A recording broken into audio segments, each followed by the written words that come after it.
Good morning students and welcome back in the class 12 Business Studies chapter 5 and video lecture number 3rd।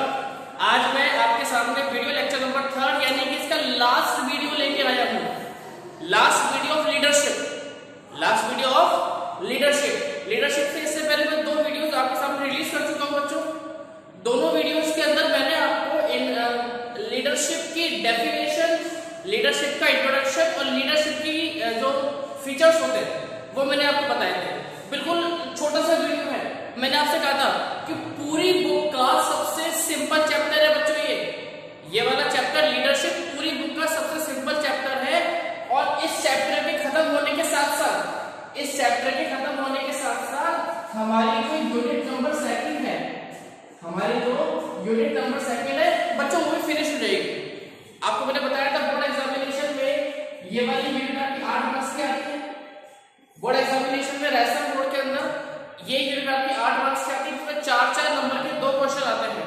Most probably chance बनता है बच्चों की एक question आपका motivation में से पुटअप होता है और एक आपका लीडरशिप में से क्वेश्चन पुटअप होता है। चलिए बिना आपका टाइम वेस्ट करते हुए और बिना दुनिया का समय नष्ट करते हुए मैं लीडरशिप की क्वालिटीज पे आता हूं। लास्ट वीडियो में मैंने आपको इसकी डेफिनेशन, इंट्रोडक्शन बता दिया था और उससे पहले के वीडियो के अंदर मैंने आपको इसके जो फीचर्स होते हैं लीडरशिप के मैंने आपको बता दिए थे। चलिए अब ऐसी कुछ क्वालिटीज होती हैं जो एक अच्छे लीडर में होनी चाहिए। कुछ क्वालिटीज जो अच्छे लीडर में होनी चाहिए, जिन क्वालिटीज के होने के बाद में वो लीडर जो होता है ना वो एक इफेक्टिव लीडर बन जाता है। मतलब कुछ क्वालिटी अगर वो अपने आप में इंप्रूव कर ले या कुछ क्वालिटीज में इनबिल्ट आ रही है तो उसके बाद में उसकी लीडरशिप का जो सिस्टम है वो कंप्लीट हो जाता है। चलिए इसकी पहली क्वालिटी की बात करते हैं बच्चों, साउंड हेल्थ। आप लोगों ने अक्सर एक बात सुनी होगी बच्चों, एक बात आपने सुनी होगी अक्सर, wealth is lost nothing is lost. Wealth is lost nothing is lost, right? Health is lost something is lost. Health is lost something is lost. चलिए तो मैं बताना चाह रहा हूं कि अगर किसी पर्सन की हेल्थ अच्छी नहीं होगी, अगर किसी पर्सन कोई लीडर है, कोई मैनेजर है, अगर वो बार बार बीमार रहता है, उसकी हेल्थ अच्छी नहीं है तो वो अपनी बीमारी की वजह से अपने काम पे पूरा फोकस नहीं कर पाता।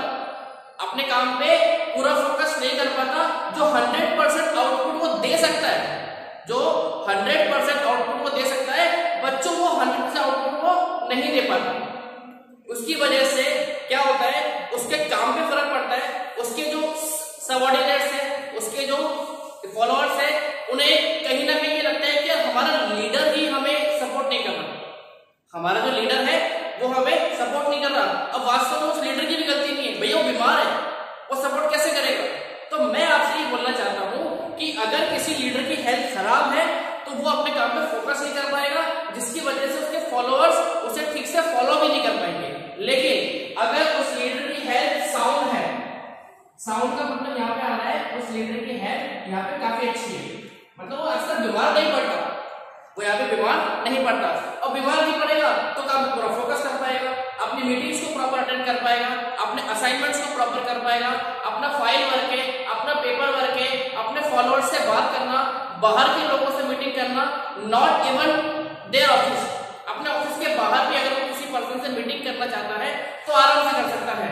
बिजनेस ट्रिप करना चाहता है आराम से कर सकता है, नई पॉलिसीज बना सकता है, उन्हें एग्जीक्यूट कर सकता है, नए प्लान्स बना सकता है, नए प्लान्स को एग्जीक्यूट कर सकता है। लेकिन ये कब होगा? जब उसकी हेल्थ अच्छी रहेगी। और हेल्थ खराब है तो बच्चों आगे उस चीज को कंटिन्यू नहीं कर पाएगा। क्लियर है आपको? चलिए सेकंड पॉइंट पे आते हैं, शार्प इंटेलिजेंस। याद रखना बच्चों, एक लीडर को इंटेलिजेंट होना जरूरी होता है। अगर वो है ना ऐसा होगा डब्बू सा, मतलब कि इंटेलिजेंस ही नहीं है, मार्केट की नॉलेज ही नहीं है, मार्केट की स्ट्रेटेजी नहीं पता, मार्केट में क्या हो रहा है, हमारी राइवल फर्म्स, राइवल कंपनीज क्या कर रही हैं, वो क्या पॉलिसीज बना रही हैं, किस टेंडेंसी पे काम कर रही हैं, तो फिर हम मार्केट में स्टैंड नहीं कर सकते। सर मेरी बात सुनिए बिल्कुल ध्यान से, जब भी हम बिजनेस करने जाएं तो याद रखना, जितनी नॉलेज हमें हमारे बिजनेस की है, जितनी नॉलेज हमें हमारे बिजनेस की है, हमारी कंपनी की है बच्चों, उतनी ही नॉलेज हमें दूसरी कंपनी की भी होनी चाहिए। सीधी सी बात है, उतनी नॉलेज हमें दूसरी कंपनी की भी होनी चाहिए। अगर दूसरी कंपनी की नॉलेज नहीं होगी तो हम मार्केट में स्टैंड नहीं कर पाएंगे। और दूसरी कंपनी की नॉलेज और बहुत सारी कंपनियों की नॉलेज किसकी वजह से आती है? इंटेलिजेंसी की वजह से आती है। अगर पर्सन इंटेलिजेंट है तो काम को जल्दी कैच कर लेगा, अगर पर्सन इंटेलिजेंट है काम को जल्दी कैच कर लेगा, जल्दी उसे करने का प्रयास करेगा और अपने जितने भी एफर्ट्स, जितना भी माइंड वो अपने काम में लगाना चाहता है, उसकी इच्छा है कि मैं काम में लगाऊंगा माइंड, वो अपने माइंड को उस काम में लगाएगा, असाइनमेंट्स प्रिपेयर करेगा, नई नई स्ट्रेटेजी लेके आएगा, नई नई पॉलिसी लेके आएगा, नई टेक्निक्स लेके आएगा, नई मशीनों को इन्वेंट तो नहीं करेगा लेकिन नई मशीनों को डिस्कवर करेगा, जिसकी वजह से काम प्रॉपर होगा, काम में ट्रांसपेरेंसी आएगी, काम ऑन टाइम पूरा होगा और बिजनेस के जो गोल होते हैं, बिजनेस के जो ऑब्जेक्टिव्स होते हैं वो कंप्लीट होंगे।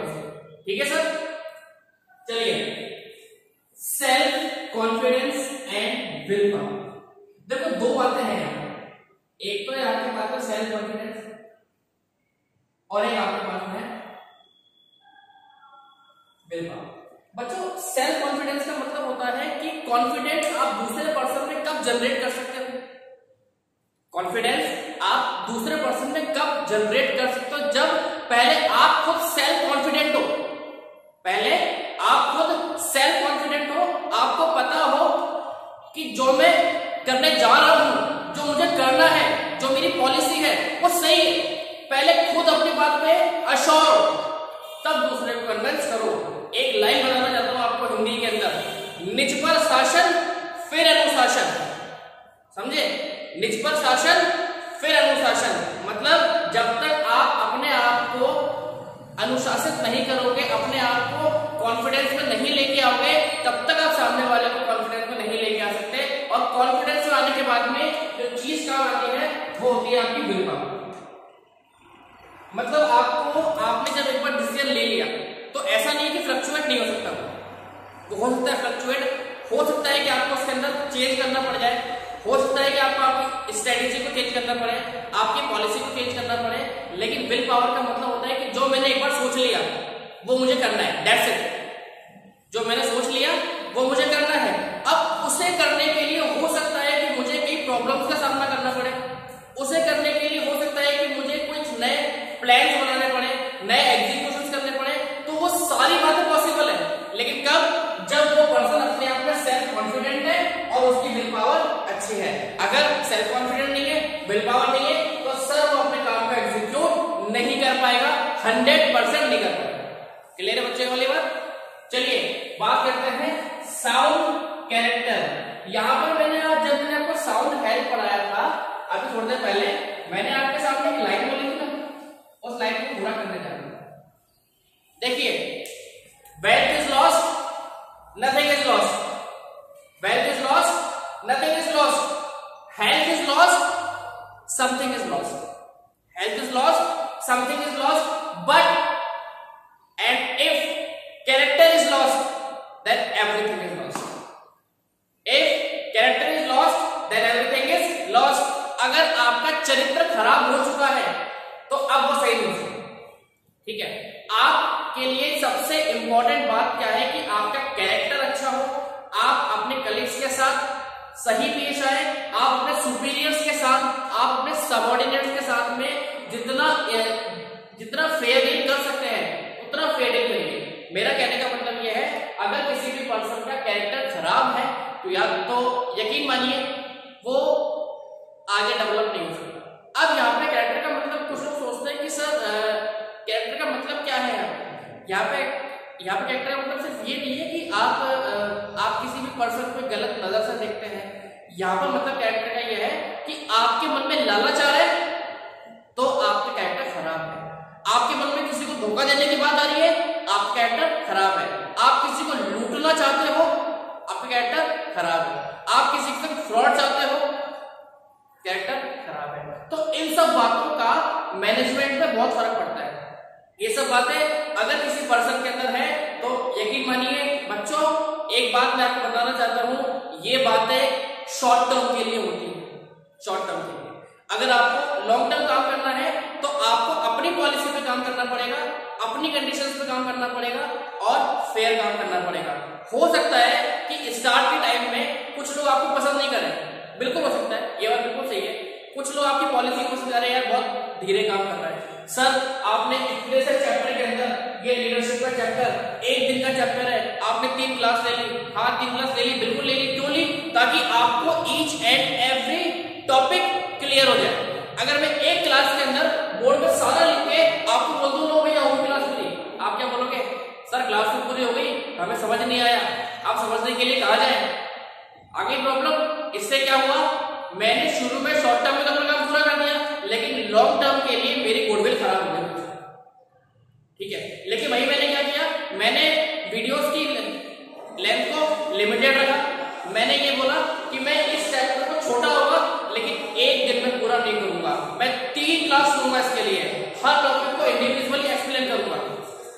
ठीक है, बहुत से बच्चों का सर सिंपल टॉपिक है, एक दिन में कर दो, नहीं करूंगा, अच्छे से करूंगा। तो मेरा बोलने का मतलब क्या है बच्चों, अगर आपका कैरेक्टर अच्छा है, आपके कैरेक्टर में किसी को धोखा देना नहीं है, किसी के साथ फ्रॉड करना नहीं है, किसी के साथ नुकसान करना नहीं है, तो ये बात यकीन मानिए, ये बात यकीन मानिए कि आपको वहां पर प्रॉब्लम नहीं आएगी। आप अपने काम को उसी एंथुसियाज्म के साथ में, आप अपने काम को उसी एफिशिएंसी के साथ में कर पाएंगे। चलिए बात करते हैं टीचिंग। मैं यहाँ पे एंड लिखना भूल गया था, माफी दे दो भाई। टीचिंग एंड टेक्निकल एबिलिटी, किसी भी मैनेजर में, किसी भी लीडर में 2 क्वालिटीज का होना और जरूरी होता है। पहला टीचिंग, उसको पढ़ाना आना चाहिए। अब पढ़ाने का मतलब क्या, यहाँ पे हमको ट्रिग्नोमेट्री नहीं पढ़ानी, यहाँ पे हमको मैनेजमेंट नहीं पढ़ाना, यहाँ पर हमें ये पढ़ाना है कि काम कैसे करना है। जब तक आपके सबऑर्डिनेट्स, आपके फॉलोअर्स आपके बात को नहीं समझेंगे तब तक आपको फॉलो नहीं कर पाएंगे। तो समझाना, पढ़ाना यहाँ पर आना चाहिए। और दूसरी बात, टेक्निकल एबिलिटी आपको होनी है, आप टेक्निकली भी साउंड होने चाहिए। ठीक है, क्यों? आज के जमाना पूरा टेक्निकल जमाना है। आपको सीधी सी बात ये अच्छे से पता है कि आज कॉपी पेन में, फाइलों में काम नहीं होता, कंप्यूटर में काम होता है, लैपटॉप में काम होता है, हार्ड डिस्क पे काम होता है। अब अगर आपको उन सब चीजों की नॉलेज नहीं है तो ये मान के चलना बच्चों, कहीं ना कहीं आप दूसरे लोगों से पीछे रह जाओ।